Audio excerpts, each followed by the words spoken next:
नमस्कार साथियों। आज 29 दिसंबर है और आज हम बात करेंगे डेली करंट अफेयर की। तो पहला जो हमारा टॉपिक है वो दुर्लभ मृदा तत्व है।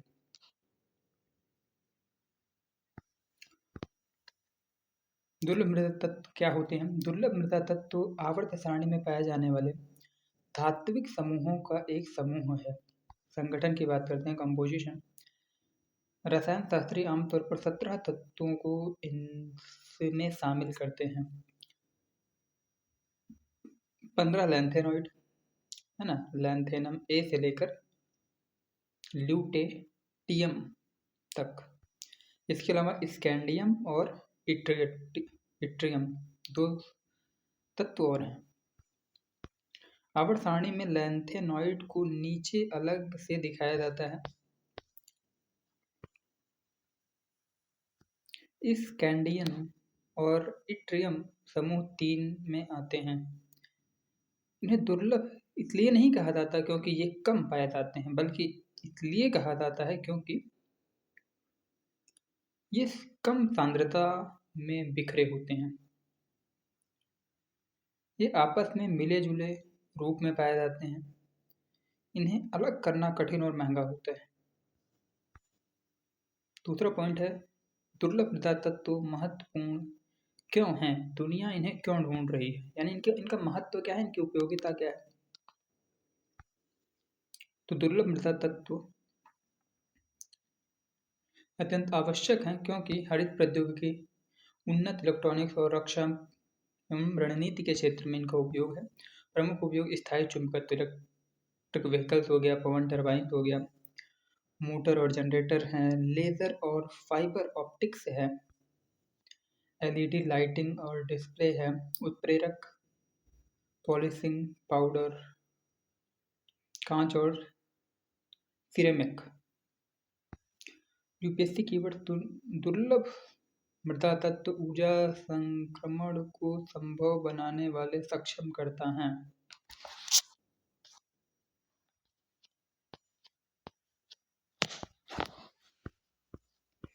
थर्ड पॉइंट है, मृदा दुर्लभ मृदा को लेकर गलत फहमियाँ क्या हैं? कुछ लोग गलत तरीके से लिथियम, कोबाल्ट, गैलियम, जर्मेनियम को इसमें शामिल कर लेते हैं। ये महत्वपूर्ण खनिज हैं लेकिन दुर्लभ मृदा तत्व नहीं।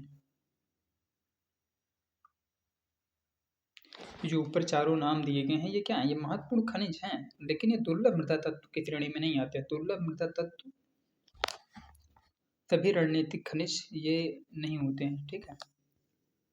दुर्लभ मृदा तत्वों के विशिष्ट गुण क्यों हैं? चुंबकीय गुण ये सबसे महत्वपूर्ण। दुर्लभ मृदा परमाणुओं में इलेक्ट्रॉन 4s शेल में होते हैं। ये इलेक्ट्रॉन नाभिक के पास रहते हैं, मजबूत चुंबकीय व्यवहार बनाए रखते हैं। परिणाम, बहुत शक्तिशाली और स्थिर चुंबक। एक अच्छे चुंबक की दो आवश्यकताएं हैं। पहला, उच्च चुंबकीय करण, मजबूत चुंबकीय क्षेत्र। दूसरा क्या है? उच्च स्थिरता, ऊष्मा, कंपन और विपरीत क्षेत्रों का प्रतिरोध। दुर्लभ मृदा चुंबकों में दोनों गुण होते हैं। उदाहरण, नियोडिमियम आयरन बोरान चुंबक। सबसे अधिक उपयोग होने वाले स्थायी चुंबक इलेक्ट्रिक व्हीकल्स की मोटर में, पवन टरबाइन में, ड्रोन में प्रयुक्त। प्रकाशीय गुण, फास्फोर और लेजर, यूरोपियम, टर्बियम जैसे तत्व। फास्फोर उपयोग एलईडी में, टीवी स्क्रीन में, ऊर्जा कुशल प्रकाश व्यवस्था में। ये विशेष क्यों हैं? ओरएफ इलेक्ट्रॉन संरक्षित रहते हैं, तेज शुद्ध रंग उत्सर्जित करते हैं, प्रकाश उत्सर्जन स्थिर और सटीक होती है। यूपीएससी वाक्य, दुर्लभ मृदा तत्व उच्च ऊर्जा कम ऊर्जा प्रकाश व्यवस्था को संभव बनाते हैं। दुर्लभ मृदा तत्व बनाम तेल, खनन से अधिक प्रसंस्करण क्यों महत्वपूर्ण है? तेल सरल रूप में निकाला जाता है, मुख्यतः आंशिक आसवन फ्रैक्शन डिस्टिलेशन से परिष्कृत होता है। स्रोत बदलना और मध्यवर्ती उत्पादों का व्यापार अपेक्षाकृत आसान है। दुर्लभ मृदा तत्व ठोस खनिजों के रूप में पाए जाते हैं। तत्व एक साथ मिश्रित होते हैं। इन्हें अलग अलग तत्वों में विभाजित करना पड़ता है। हर उपयोग के लिए विशिष्ट तत्व प्लस उच्च शुद्धता चाहिए। असल बाधा प्रसंस्करण है, खनन नहीं। दुर्लभ मृदा खनन पर्यावरणीय और तकनीकी समस्याएं। सामान्य खनिज बास्ट, नसाइट, मोनोजाइट या मोनाजाइट, आयरन एट साल्शन क्ले। खनन की विशेषताएं है ना, प्रायः ओपन पिट खदानें, बड़ी मात्रा में चट्टानों का प्रसंस्करण, पानी और रसायनों का भारी उपयोग। पर्यावरणीय चिंताएं, थोरियम और यूरेनियम की उपस्थिति, रेडियोधर्मी अपशिष्ट, अम्लीय और क्षारीय प्रदूषण। टेलिंग्स प्रबंधन की चुनौती। सतत खनन बनाम रणनीतिक आवश्यकता। मिड स्ट्रीम मेंश पृथक्करण इतना कठिन क्यों है? मूल्य श्रृंखला में 4 प्रमुख चरण होते हैं, यानी जो हम रेयर अर्थ मटेरियल का प्रसंस्करण करते हैं या पृथक्करण करते हैं, वो इतना महत्वपूर्ण या क्यों है या इतना कठिन क्यों है? इसमें 4 प्रोसेस होते हैं। पहला है बेनिफिशिएशन। क्या होता है इसमें? क्रशिंग एंड ग्राइंडिंग किया जाता है, भौतिक पृथक्करण किया जाता है, एक सांद्र बनता है। फिर रासायनिक क्रैकिंग होती है, प्रबल अम्ल या क्षार या उच्च तापमान पर खनिज संरचना टूटती है। फिर लीचिंग, लीचिंग एक प्रोसेस है, याद रखिएगा क्या है ये। दुर्लभ मृदा तत्व आयन के रूप में घुलते हैं। सभी तत्व अब भी मिश्रित रहते हैं। लीचिंग में आयन के रूप में घुल जाते हैं और मिश्रित रहते हैं। पृथक्करण सबसे कठिन चरण यही होता है। दुर्लभ मृदा आयन, समान आवेश, समान आकार, सामान्य रसायन काम नहीं करता। उद्योग में सॉल्वेंट एक्सट्रैक्शन का उपयोग होता है। सैकड़ों बार दोहराए जाने वाले चरण। सूक्ष्म अंतर का उपयोग है ना, अत्यधिक ऊर्जा और पूंजी गहन। अंततः तत्व ठोस रूप में अवक्षेपित किए जाते हैं। दुर्लभ मृदा ऑक्साइड में बदले जाते हैं, कभी कभी धातुओं में भी परिवर्तित। पृथक्करण तकनीक जो है वो रणनीतिक शक्ति। दुर्लभ मृदा तत्वों में चीन का प्रभुत्व सबसे महत्वपूर्ण। वैश्विक भंडार लगभग 40 मिलियन टन। इसके बाद ब्राज़ील, भारत, ऑस्ट्रेलिया, रूस, वियतनाम, अमेरिका। लेकिन भंडार जो है वो प्रभुत्व के बराबर नहीं है। प्रसंस्करण और विनिर्माण। चीन का नियंत्रण। वैश्विक जो रेयर अर्थ एलिमेंट के रिफाइनरीज हैं उसमें 91% किसका योगदान है? चीन का। सिंटर्ड दुर्लभ मृदा चुंबक का उत्पादन 94% चीन करता है। भंडारण के रूप में चाइना है, ब्राज़ील है, इंडिया है, ये इसका क्रम है। लेकिन प्रसंस्करण के लिए रिफाइनिंग जो प्रोसेस है ना, उसके माध्यम से इसका प्रभुत्व है किसका? चीन का। अंतर्राष्ट्रीय ऊर्जा एजेंसी के अनुसार चीन की ताकत केवल खनन में नहीं बल्कि मिड स्ट्रीम प्रसंस्करण में है। दुर्लभ मृदा तत्व भू राजनीतिक रूप से संवेदनशील क्यों है? आवश्यक है इलेक्ट्रिक व्हीकल्स, पवन ऊर्जा, रक्षा उपकरण। आपूर्ति श्रृंखला का केंद्रीकरण, रणनीतिक जोखिम। देश अब ध्यान दे रहे हैं, बहुत सारे देश अब इस पर फोकस कर रहे हैं, रिफाइनिंग क्षमता पर, अपने चुंबक निर्माण पर, रिसाइकलिंग पर, वैकल्पिक आपूर्तिकर्ता के रूप में। उदाहरण जापान गहरे समुद्र से दुर्लभ मृदा निष्कर्षण की योजना बना रहा है। अमेरिका, यूरोपीय यूनियन, भारत आपूर्ति श्रृंखला विविधीकरण पर जोर दे रहे हैं। भारत का दृष्टिकोण क्या है? भारत के पास पर्याप्त रेयर अर्थ एलिमेंट भंडार मोनोजाइट रेत में है। मोनोजाइट से क्वेश्चन बन चुका है यूपीएससी प्रीलिम्स में पहले। चुनौतियां, सीमित पृथक्करण और रिफाइनरी क्षमता। भारत के पास अवसर क्या है? हरित संस्करण, रणनीतिक सततता, चीन पर निर्भरता में कमी। एक अवसर है कि सप्लाई चेन में भारत अपने आप को अग्रणी बनाने की कोशिश कर सकता है। लिंक करें आत्मनिर्भर भारत, क्रिटिकल मिनरल्स मिशन जो भारत का चल रहा है, स्वच्छ ऊर्जा लक्ष्य। एक नज़र त्वरित रिवीजन पॉइंट्स पर। अंतिम समय दुर्लभ मृदा 7 तत्व होते हैं, इसमें 15 लैंथेनाइड और एक एससी और एक वाई। वास्तव में दुर्लभ नहीं है, पर अलग करना कठिन है, इनको एक तरीके से पृथक करना कठिन है। प्रमुख उपयोग चुंबक में और एलईडी, लेजर, ऑप्टिक्स में। तेल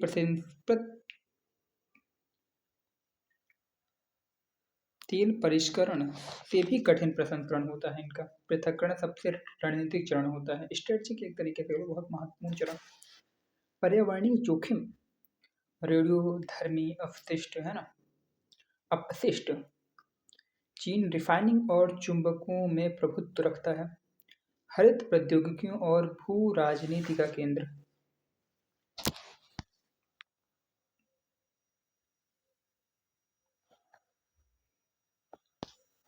17 रेयर अर्थ एलिमेंट। मूल परिभाषा, दुर्लभ मृदा तत्व 17 रासायनिक रूप से समान धातुओं का एक समूह है जो आधुनिक तकनीक के लिए महत्वपूर्ण है। इसमें शामिल है 15 लैंथेनॉइड, लैंथेनम से ल्यूटेटियम, और एक है इस कैंडियम और यूट्रियम। हालांकि लैंथेनाइड नहीं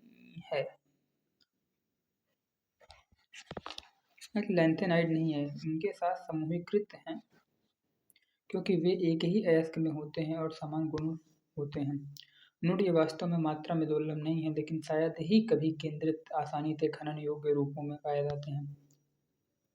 ये विशेष क्यों है कि त्रिसंयोजक आयन इसमें पाया जाता है, यह क्यों मायने रखती है? उन्हें रासायनिक प्रक्रियाओं में समान व्यवहार करता है। उच्च गलनांक, यह क्यों मायने रखती है? जेट इंजन जैसे उच्च तापमान अनुप्रयोगों में उपयोगी है। गर्मी और बिजली के अच्छे संवाहक हैं। इलेक्ट्रॉनिक्स के लिए आवश्यक चुंबकीय और फास्फोरेसेंट गुण मैग्नेट और डिस्प्ले स्क्रीन में महत्वपूर्ण। वे कहाँ पाए जाते हैं? ये मटेरियल आमतौर पर अकेले नहीं पाए जाते हैं, वे कुछ खनिज के हिस्से के रूप में होते हैं। मुख्य स्रोतों में शामिल है मोनोजाइट, फेरियम, थोरियम से भरपूर। भारत में बहुत कुछ है। ब्लास्टनाइसाइट चीन और संयुक्त राज्य अमेरिका में पाया जाता है। जोनोटाइम और लोपोराइट अन्य दुर्लभ स्रोत। इनमें से कुछ अयस्कों में थोरियम और यूरेनियम जैसे रेडियोधर्मी तत्व भी होते हैं। इसका वर्गीकरण देखते हैं तो हल्के दुर्लभ अर्थ मटेरियल या अर्थ एलिमेंट, उदाहरण के लिए ला हो गया, Fe, ये उसका वो वैसे है ना, सांकेतिक वो नाम है। अधिक प्रचुर मात्रा में और निकालने में आसान, भारत में अधिक पाया जाता है। भारी दुर्लभ मृदा तत्व, दुर्लभ और अधिक मूल्यवान, भारत में की कमी है इसकी। दुर्लभ मृदा तत्वों या दुर्लभ पृथ्वी तत्वों के अनुप्रयोग। 21वीं सदी के प्रौद्योगिकी के लिए दुर्लभ मृदा तत्व आवश्यक हैं। स्थायी मैग्नेट, नियोडायमियम मैग्नेट, इलेक्ट्रॉनिक्स कार, बहुत मजबूत, हल्का और कुशल। पावर स्टीयरिंग, इलेक्ट्रिक विंडो और स्पीकर में मिला। इलेक्ट्रॉनिक्स और डिस्प्ले में ये सारी चीज़ें यूज हो जाती हैं ना।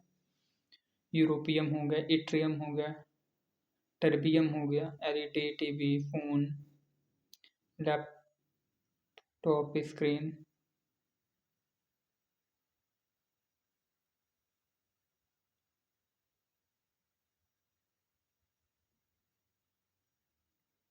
मोबाइल फ़ोन सहित कैमरा लेंस में उपयोग किया जाता है। ग्रीन टेक्नोलॉजीज की बात करें तो इलेक्ट्रिक व्हीकल्स बैटरी लैंथेनम आधारित मिश्र धातुओं का उपयोग करती है। प्रदूषण को कम करने के लिए उत्प्रेरक कन्वर्टर्स में शेरियम का उपयोग किया जाता है।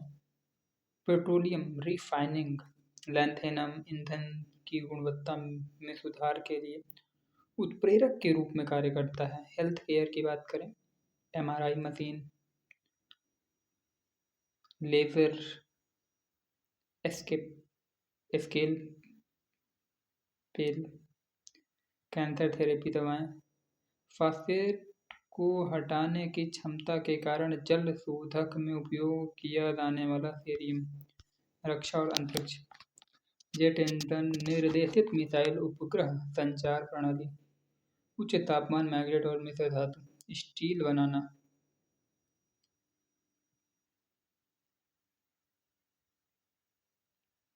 का उपयोग अशुद्धियों को दूर करने और मजबूत स्टील बनाने के लिए किया जाता है। मिस मेटल, भारत में दुर्लभ मृदा तत्व संसाधन, भारत विश्व स्तर पर 5वां सबसे बड़ा रेयर अर्थ धारक है, ये याद रखिएगा आप। बहुत है ना, मुख्य रूप से तटीय राज्यों में मोनोजाइट रेत में पाया जाता है। आंध्र प्रदेश, उड़ीसा, केरल, तमिलनाडु, गुजरात, महाराष्ट्र, झारखंड और पश्चिम बंगाल में अंतर्देशीय भी पाया जाता है। भारत में अधिकांश रेयर अर्थ मेटेलाइट REE हैं, जैसे है ना नियोडीमियम, डायमियम। खनन और प्रसंस्करण की बात करें तो इंडियन रेयर अर्थ मटेरियल खनन करने वाला मुख्य PSU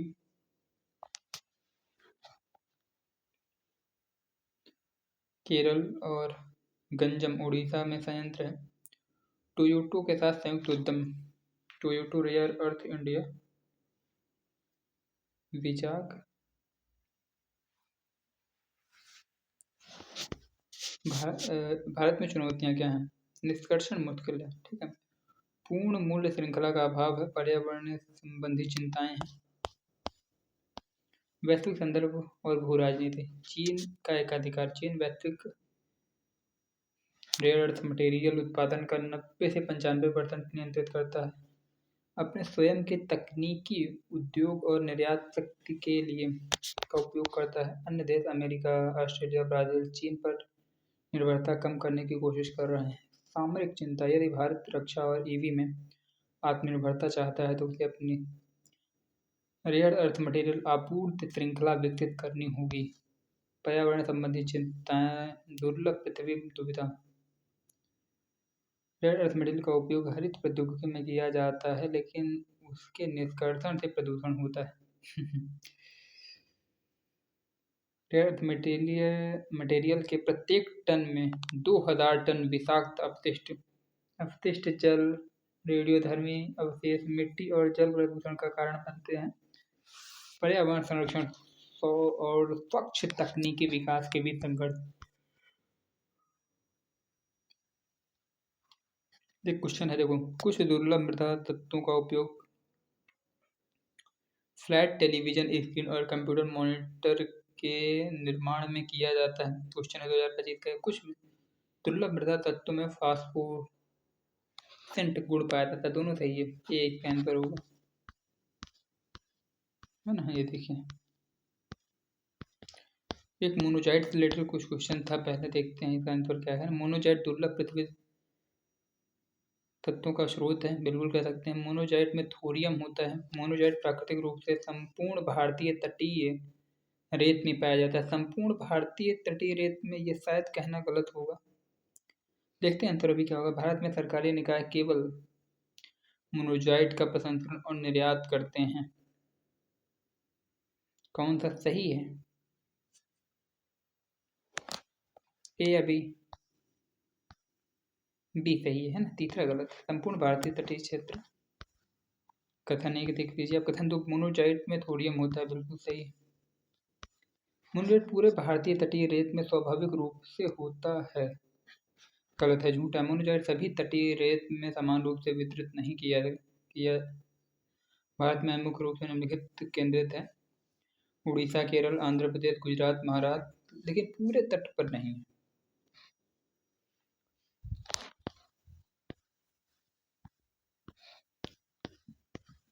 अब हम बात करेंगे किसी वेनेजुएला का संसाधन अभिशाप। दुनिया के सबसे अधिक प्रमाणित तेल भंडार होने के बावजूद अर्थव्यवस्था संकटग्रस्त। मूल उदाहरण संसाधन अभिशाप क्या है? संसाधन अभिशाप समृद्धि का विरोधाभास या उस स्थिति को कहते हैं। प्राकृतिक संसाधन से समृद्ध देश संसाधन विहीन देशों की तुलना में अधिक आर्थिक और संस्थागत रूप से कमजोर प्रदर्शन करते हैं। मतलब संसाधन अभिशाप किस कंडीशन को कहते हैं? जब प्राकृतिक रूप से समृद्ध हो लेकिन फिर भी आर्थिक एवं संस्थागत रूप से कमजोर प्रदर्शन कोई देश करता है तो उस स्थिति को क्या कहा जाता है? संसाधन अभिशाप की कंडीशन कहा जाता है। ऐसा क्यों होता है? किसी एक संसाधन पर अत्यधिक निर्भरता, कमजोर संस्थाएं, खराब शासन, विनिर्माण और विविधीकरण की उपेक्षा, वैश्विक कीमतों के झटकों के प्रति संवेदनशीलता वेनेजुएला संसाधन अभिशाप का पाठ्य पुस्तक उदाहरण है। वेनेजुएला की संसाधन संपदा विरोधाभास। वेनेजुएला के पास 303 अरब बैरल प्रमाणित कच्चे तेल के भंडार 2023 के अनुसार दुनिया में सबसे अधिक वेनेजुएला, ठीक है। फिर भी कम उत्पादन, कमजोर परिशोधन रिफाइनिंग क्षमता है उनके पास, गहरा आर्थिक संकट।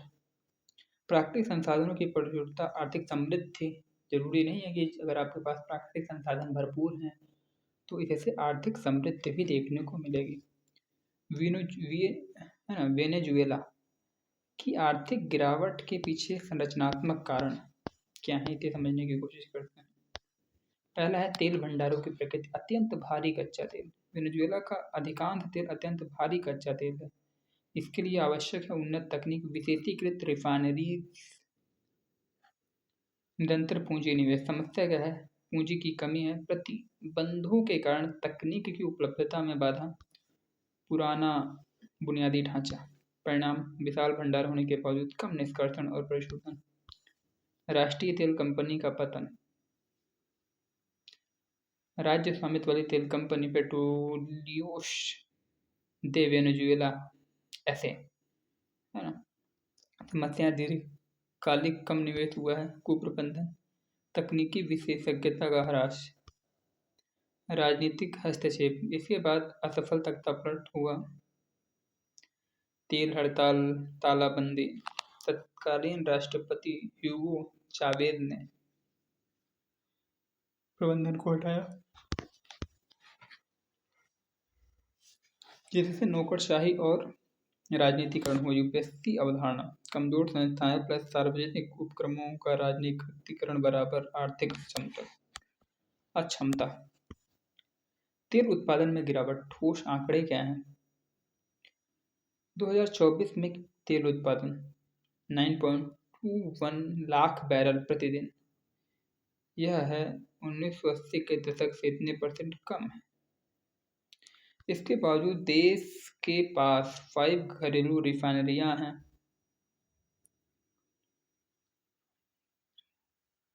दुनिया के सबसे बड़े तेल भंडारों में से एक है। संसाधन अभिशाप का क्लासिक लक्षण, क्षमता के बिना प्रचुरता, उछाल के पतन तक। ऐतिहासिक परिप्रेक्ष्य 1970 का दशक, तेल उछाल। तेल कीमतों में तेज वृद्धि हुई है। योम किपुर युद्ध के बाद है ना, वेनेजुएला लैटिन अमेरिका में सर्वाधिक प्रति व्यक्ति आय। अत्यधिक असमान विकास, कोई विविधीकरण नहीं। 2014 के बाद पतन। तेल कीमतों में गिरावट, प्रतिबंध, कुप्रबंधन। आज प्रति व्यक्ति जीडीपी 30 वर्ष पहले के स्तर के समान है। मेंथ के लिए महत्वपूर्ण पंक्तियां। हाल के दशकों में किसी भी देश के प्रति व्यक्ति आय में इतनी तीव्र गिरावट नहीं देखी गई। अमेरिकी प्रतिबंधों की भूमिका। प्रतिबंधों की समय रेखा 2017 में पहला ट्रंप प्रशासन, 2019 में, फिर 23 में, ये सारी चीजें हैं। तेल उत्पादन पंगु, विदेशी मुद्रा की भारी कमी, तकनीक और पूंजी प्रवाह सीमित। केवल प्रतिबंध ही पूरी व्याख्या क्यों नहीं है? केवल प्रतिबंध ही पूरी व्याख्या क्यों नहीं है? प्रतिबंधों के बावजूद अन्य तेल उत्पादक देशों ने अनुकूलन किया, वेनेजुएला नहीं कर सका। क्यों? अर्थव्यवस्था का विविधीकरण न होना। वेनेजुएला तेल निर्यात पर निर्भर बना रहा, जबकि अन्य ओपेक सदस्य देशों ने विविधीकरण किया। वे निर्माण थे वहाँ सॉवरन वेल्थ फंड। परिणाम आज भी निर्यात में तेल का प्रभुत्व, तेल झटकों से बचाव के का कोई कुशन नहीं, कोई अलग उसके पास है ना एक तरीके का अदर प्लान नहीं है, प्लान भी नहीं है। वैश्विक तेल निर्यात हिस्सेदारी में गिरावट। 1990 के दशक में वैश्विक तेल निर्यात में वेनेजुएला की हिस्सेदारी 4% से अधिक है। सऊदी अरब के बाद दूसरे स्थान पर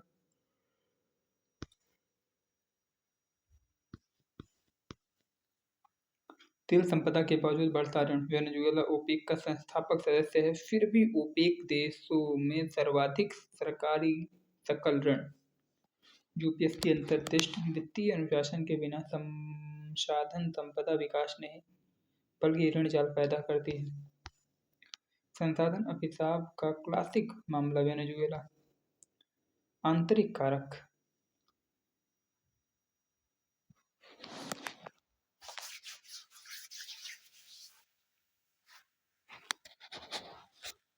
आंतरिक कारक खराब शासन, संस्थाओं का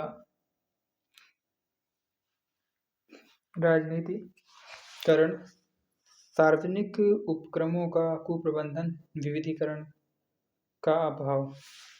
बाहरी कारक प्रतिबंध, तकनीकी अवरोध, वित्तीय अलगाव। निष्कर्ष यह संकट संरचनात्मक है, केवल चक्रीय या बाहरी नहीं। विकासशील देशों के लिए सबक। संसाधन संपदा के साथ आवश्यक है मजबूत संस्थाएं, विविधीकरण, पारदर्शिता, तकनीकी क्षमता। बचना चाहिए किसी एक क्षेत्र पर अत्यधिक निर्भरता। विकासशील देशों को किसी एक क्षेत्र पर अत्यधिक निर्भर नहीं होना चाहिए। आर्थिक संस्थाओं के राजनीतिकरण से बचना चाहिए। संसाधन अवसर पैदा करते हैं, परिणाम संस्थाएं तय करती हैं। रिवीजन में वेनेजुएला पाठ्यपुस्तक संसाधन अभिशाप। सबसे बड़े तेल भंडार, फिर भी समृद्ध नहीं। अत्यंत भारी कच्चा तेल, तकनीकी और पूंजी गहन।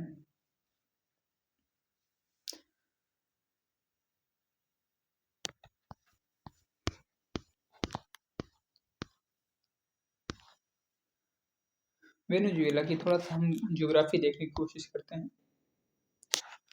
इधर अटलांटिक ओशियन से है ना जुड़ा हुआ है। कितने देशों से ये सीमा साझा करता है वेनेजुएला? गुयाना है, ब्राजील है, कोलंबिया है। 3 देशों से ये सीमा साझा करता है। भू राजनीतिक प्रतिपूर्ण और सापेक्ष, एब्सोल्यूट एंड रिलेटिव। वेनेजुएला दक्षिण अमेरिका के उत्तरी तट पर स्थित है। इसकी रणनीतिक समुद्री स्थिति है जो इसकी ओर मुख करती है। कैरेबियन सागर और अटलांटिक महासागर। यूपीएससी मानचित्र टिप। जो देश कैरेबियन सागर प्लस अटलांटिक महासागर दोनों की ओर मुख करते हैं वे कम है। वेनेजुएला महत्वपूर्ण है।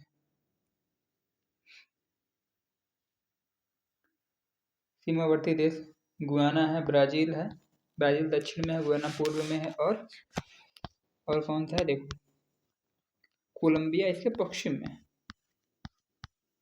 पश्चिम और दक्षिण पश्चिम में कोलंबिया है। रणनीतिक प्रासंगिकता, कैरेबियन और मध्य अमेरिका से निकटता है इसके।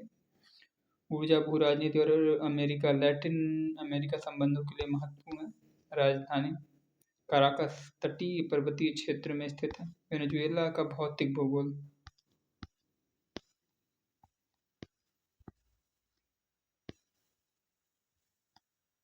लेक माराकाइबू। वेनेजुएला में उच्च भौगोलिक विविधता है जिसे 4 प्रमुख भौगोलिक आकृतिक क्षेत्रों में विभाजित किया जा सकता है।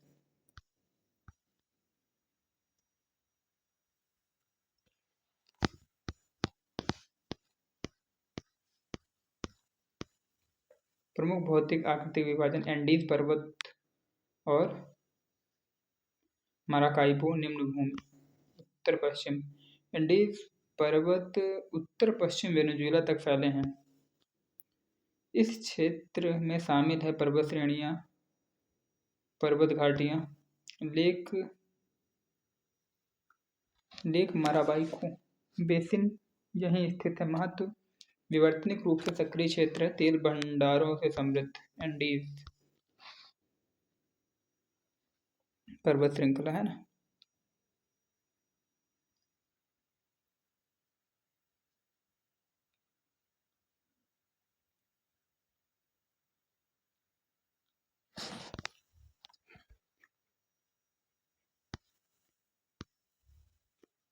एंडीज पर्वत श्रृंखला की अर्जेंटीना से, चिली से, बोलीविया से, पेरू से, इक्वाडोर से, कोलंबिया से एंड वेनेजुएला से।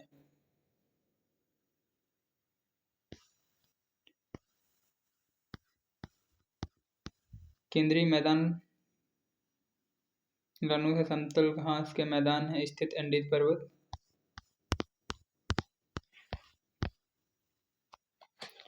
मौसमी पहाड़ उपयोग: पशुपालन, कृषि। यूपीएससी तुलना: अफ्रीका के सवाना के समान। गयाना उच्च भूमि, प्राचीन स्फटिकीय पठार। गयाना शील्ड का हिस्सा, दक्षिण अमेरिका की सबसे पुराने स्थलाकृतियों में से एक। महत्व: खनिजों से समृद्ध प्रमुख जलप्रपातों का स्थान, विरल जनसंख्या। वेनेजुएला की जल निकासी प्रणाली। प्रमुख नदियाँ: ओरिनोको दक्षिण अमेरिका की सबसे लंबी नदियों में से एक, कोलंबिया के साथ साझा। एक विशाल नदी बेसिन बनाती है, अटलांटिक महासागर में गिरती है। रियो निग्रो साझा, कोलंबिया ब्राजील के साथ। अमेजन प्रणाली की सहायक नदी है। ओरिनोको नदी बेसिन अमेजन बेसिन से अलग है परंतु परस्पर जुड़ा हुआ है। वेनेजुएला की झीलें: लेक माराकाइबो दक्षिण अमेरिका की सबसे बड़ी झील है। उत्तर पश्चिम में स्थित है, वेनेजुएला की खाड़ी में से जुड़ी है। देखते हैं, ये देखो, ये है ना लेक मारा। दक्षिण अमेरिका की सबसे बड़ी झील है, उत्तर पश्चिम वेनेजुएला में है ना स्थित है। वेनेजुएला की खाड़ी से जुड़ी है। महत्वपूर्ण प्रमुख तेल उत्पादक क्षेत्र: लेक गुरी कृत्रिम झील है, जल विद्युत ऊर्जा के लिए महत्वपूर्ण है। स्थलाकृति के चरम: सर्वोच्च शिखर पिको बोलीवार वेनेजुएला का सबसे ऊंचा बिंदु है। एंडीज पर्वत का हिस्सा है। विश्व का सबसे ऊंचा जलप्रपात एंडेल फॉल्स गयाना उच्च भूमि में स्थित है। टेबल टॉप पर्वत से गिरता है। दुनिया का सबसे ऊंचा निर्बाध जलप्रपात। वेनेजुएला की प्राकृतिक संसाधन: वेनेजुएला अत्यंत संसाधन समृद्ध देश है।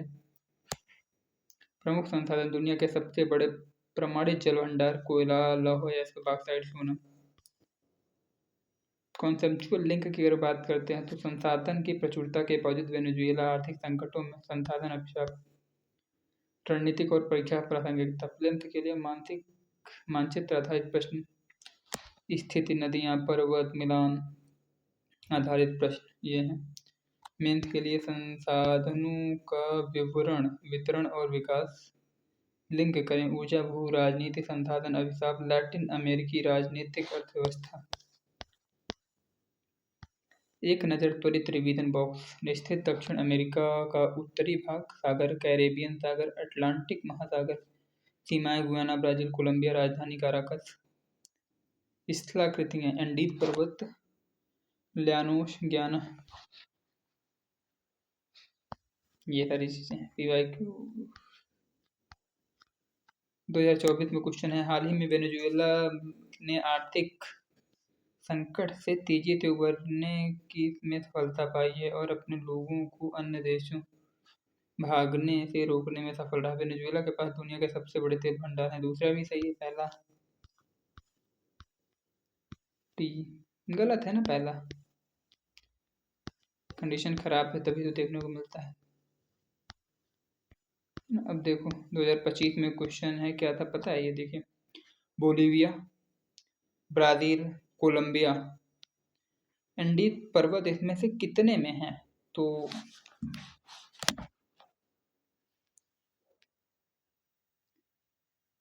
वेनेजुएला में है, इक्वाडोर में है, कोलंबिया में है, ब्राज़ील में नहीं है। 4 या 5 थी, केवल 4 में बोलीविया, कोलंबिया, इक्वाडोर और वेनेजुएला।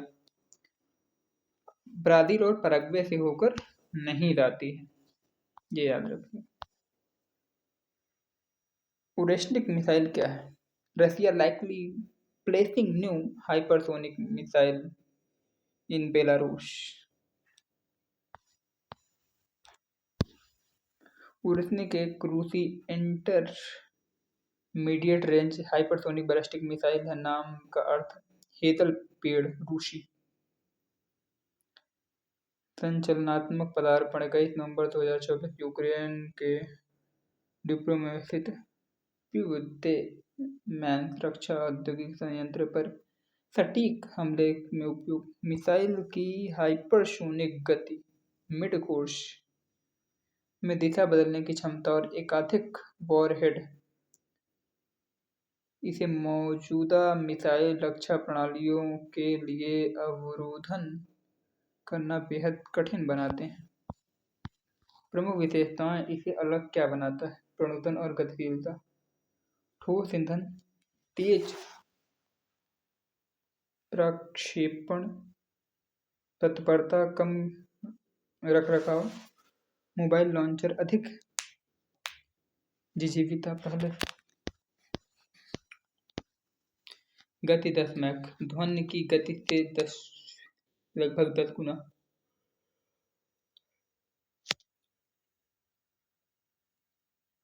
हाइपरसोनिक गति रक्षकों के लिए प्रतिक्रिया समय को बहुत कम कर देती है।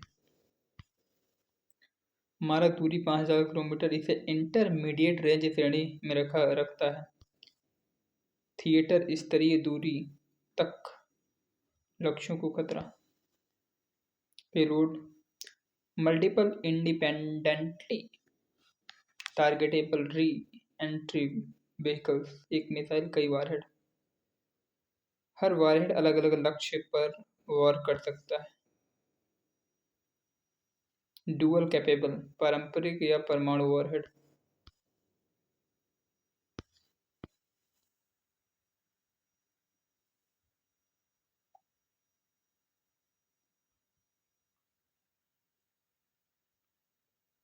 तीन स्टेज हैं इसमें।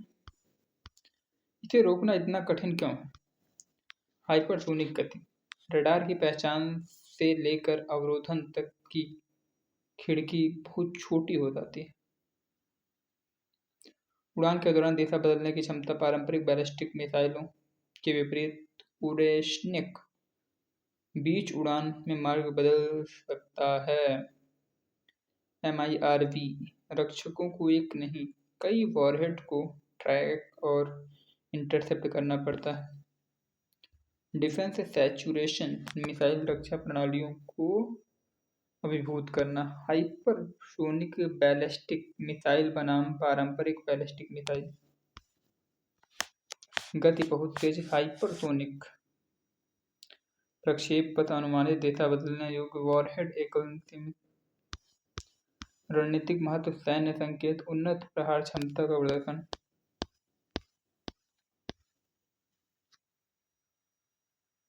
मिसाइल क्षमता पर प्रभाव, ये इतना इम्पोर्टेंट नहीं, हमें बस जो मेन चीज़ें समझनी होती हैं, कॉन्सेप्टुअल हमें समझना है इसमें। संभावित हाइपरसोनिक केवल क्रूज है ना, बैलिस्टिक मिसाइलें भी हाइपरसोनिक हो सकती हैं। कई मिसाइलें, एक मिसाइल पर कई वॉरहेड हो सकते हैं। सॉलिड फ्यूल कम रेंज हो सकती है। रिवीजन हमें करना है तो हम कर सकते हैं आराम से। प्रकार रूसी हाइपरसोनिक है ये, गति 10 मैक, रेंज इतना है, बस ज़्यादा इसमें हमें देखना ही नहीं। एक भव्य दृष्टि और भारत का बड़ा अनुसंधान घाटा, a grand vision and the great Indian research deficit. लेखक का मूल विषय, भारत के पास विशाल मानव क्षमता और वैश्विक महत्वाकांक्षाएं हैं, लेकिन रिसर्च एंड डेवलपमेंट में बहुत कम निवेश उसे वैश्विक नवाचार नेता बनने से रोक रहा है। किसी देश के लिए रिसर्च एंड डेवलपमेंट क्यों जरूरी है? संकल्पनात्मक स्पष्टता, रिसर्च एंड डेवलपमेंट का क्यों जरूरी होता है? तकनीकी नेतृत्व के लिए, ठीक है, और आर्थिक प्रतिस्पर्धा के लिए, राष्ट्रीय सुरक्षा के लिए, उच्च गुणवत्ता वाली नौकरियों के लिए। जो देश एआई, सेमीकंडक्टर, बायोटेक, हरित ऊर्जा में आगे होते हैं वही भविष्य की विश्व व्यवस्था को नियंत्रित करते हैं।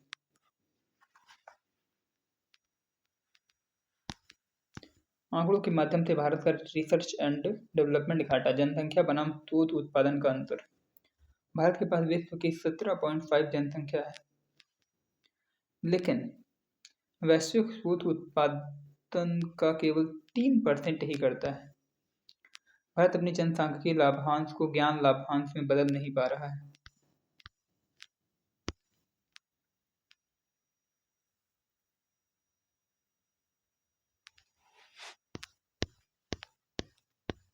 पेटेंट प्रदर्शन, मिली जुली तस्वीर। विश्व है ना, विपो के संगठन के साथ 2023 में पेटेंट आवेदन, भारत की वैश्विक रैंक 6वीं। आवेदन इतना, वृद्धि दर इतना, सीट से 20 देशों में सबसे अधिक।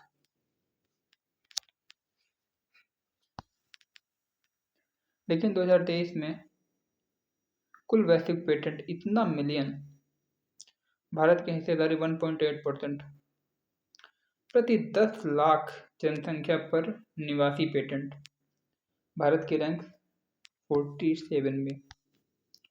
बहुत कम आधार से तेज वृद्धि, लेकिन अभी जन स्तरीय नवाचार नहीं। रिसर्च एंड डेवलपमेंट व्यय, जीडीपी का सबसे बड़ी कमजोरी। देश रिसर्च एंड डेवलपमेंट व्यय पे कितना करे? भारत 0.6 से 7% कर रहा है, चीन 2.4% कर रहा है जीडीपी का, अमेरिका 3.5% कर रहा है, इजराइल 5.4% कर रहा है। भारत का रिसर्च एंड डेवलपमेंट व्यय कम है, स्थिर है, जीडीपी बढ़ने के साथ वास्तविक रूप से घट रहा है। चौंकाने वाले कॉर्पोरेट तुलना, हुआवेई ने अकेले 2023 में इतने मिलियन रिसर्च एंड डेवलपमेंट पर खर्च किए, यह भारत के कुल सार्वजनिक एंड रिसर्च एंड डेवलपमेंट खर्च से भी अधिक है। जेसंत हुआंग ने कहा कि सेमीकंडक्टर में हुआवेई अमेरिका से केवल नैनोसेकंड पीछे है।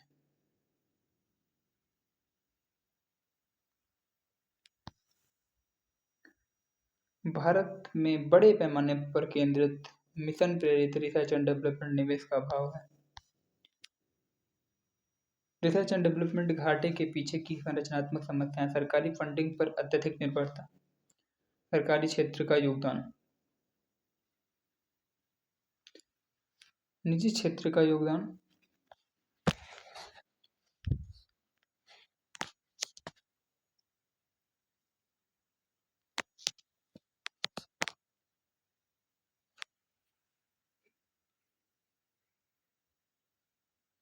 सरकारी फंडिंग पर अत्यधिक निर्भरता, सरकारी क्षेत्र का योगदान इतना है, निजी क्षेत्र का योगदान इतना है। समस्या, भारतीय निजी क्षेत्र छोटे छोटे नवाचार पर ध्यान देता है, तकनीकी आयात या लाइसेंस करना पसंद करता है, जोखिम लेने से बचता है। एकेडमिक उद्योग, विश्वविद्यालय अलग थलग काम करते हैं, शोध अक्सर सैद्धांतिक होता है, बाजार उन्मुख नहीं होता है।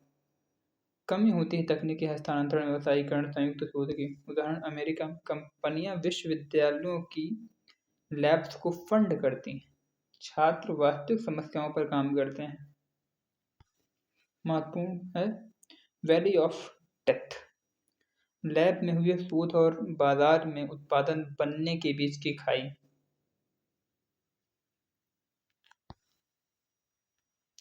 वैली ऑफ डेथ, लैब में हुए शोध, वैली ऑफ डेथ।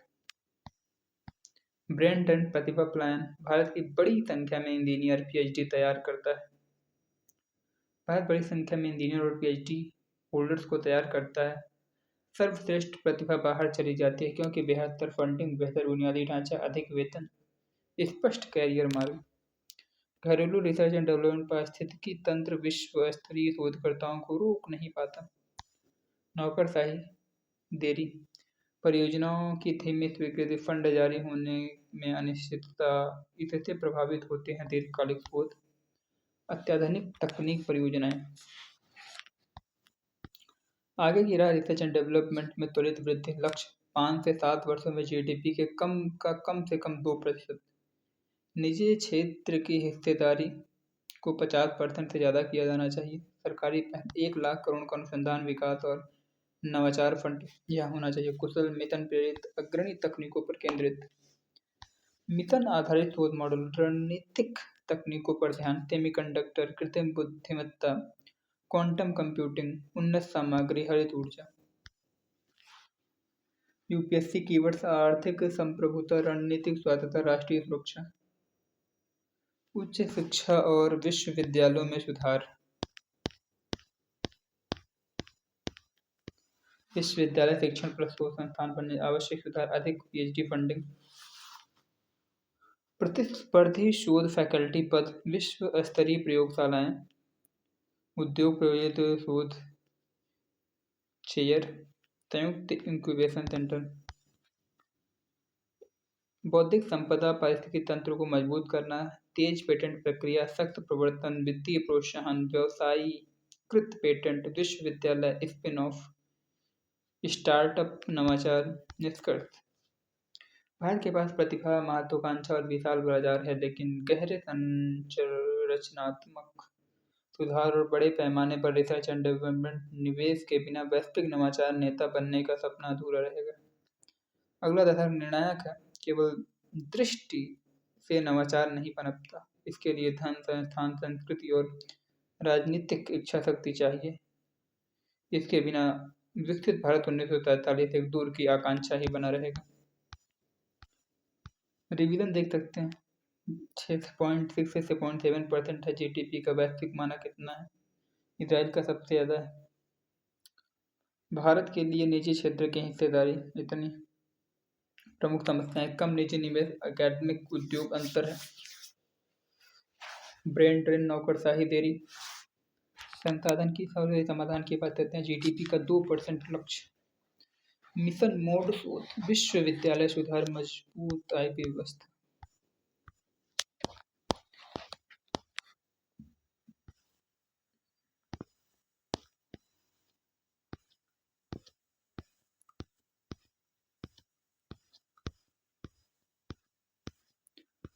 आपस में जुड़ी सभ्यताएं, एक आधुनिक रणनीतिक साझेदारी।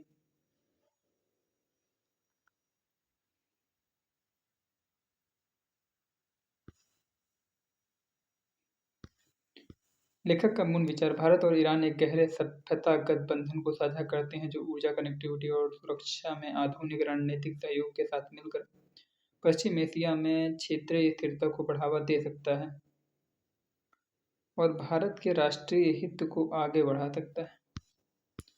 भारत ईरान संबंधों की सभ्यतागत नींव, साझा प्राचीन उद्गम, भारतीय और ईरानी एक साझे इंडो आर्यन सांस्कृतिक क्षेत्र से विकसित हुए। प्रवास से पहले एक समूह ईरानी पठार में बसा, दूसरा सिंधु गंगा के मैदानों में। साझा थे भाषाई मूल मिथक। विश्व दृष्टि, सभ्यता का संबंध सॉफ्ट पावर, विश्वास और दीर्घकालिक कूटनीति मजबूती को सुदृढ़ करते हैं। अवेस्ता ऋग्वेद समानता, अवेस्ता ईरान का है, ऋग्वेद भारत का है। समान विषय, देवता अनुष्ठान, साझा सांस्कृतिक वंश का प्रमाण, सीमाओं के पास सांस्कृतिक निरंतरता के उदाहरण के रूप में उपयोग।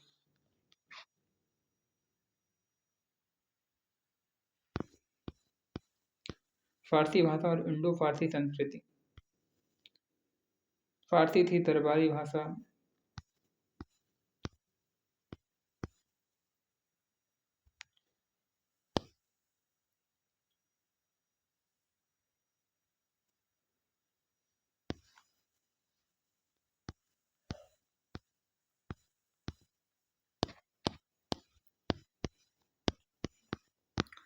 जो मेन पॉइंट है वो समझते जो इम्पोर्टेंट है। ऊर्जा सुरक्षा की बात करते हैं। भारत तेजी से बढ़ती अर्थव्यवस्था, तेल और गैस परोक्ष विश्व के सबसे बड़े हाइड्रोकार्बन भंडारों में से एक प्रासंगिकता। भारत की ऊर्जा आयात का विविधीकरण, कुछ गिने चुने आपूर्तिकर्ताओं पर अत्यधिक निर्भरता में कमी, रणनीतिक कनेक्टिविटी और व्यापार। चाबहार बंदर भारत का प्रवेश द्वार, अफगानिस्तान, मध्य एशिया में। पाकिस्तान को बाईपास करता है। रणनीतिक महत्व पश्चिम एशिया में भारत की उपस्थिति बढ़ाता है। चीन के ग्वादर बंदरगाह का संतुलन करता है। अंतर्राष्ट्रीय उत्तर दक्षिण परिवहन गलियारा। अंतर्राष्ट्रीय उत्तर दक्षिण परिवहन गलियारा मार्ग भारत, ईरान, रूस और यूरोप। लाभ सुएज नहर मार्ग की तुलना में 40% कम दूरी है। व्यापार प्रतिस्पर्धात्मकता, आपूर्ति श्रृंखला की लचीलापन, यूरेशियाई एकीकरण, सुरक्षा और रणनीतिक सहयोग, साझा चिंताएं, आतंकवाद, उग्रवाद, क्षेत्रीय अस्थिरता। पश्चिम और दक्षिण एशिया शांत लेकिन महत्वपूर्ण खुफिया सहयोग, आतंकवाद रोधी संबंध में। भू राजनीतिक जटिलताओं के बावजूद अभिसारी सुरक्षा है।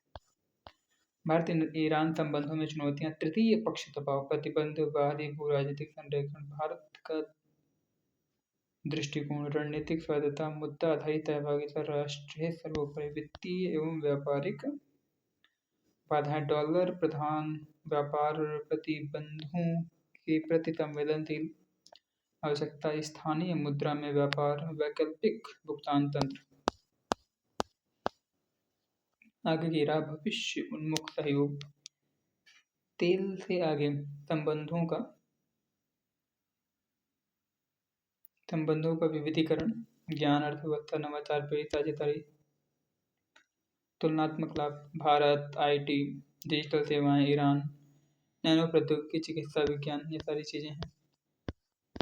पश्चिम एशिया में क्षेत्रीय स्थिरता, भारत ईरान सहयोग, व्यापार मार्गों को स्थिर कर सकता है, उग्रवाद को कम कर सकता है, बहुध्रुवीय व्यवस्था को बढ़ावा दे सकता है।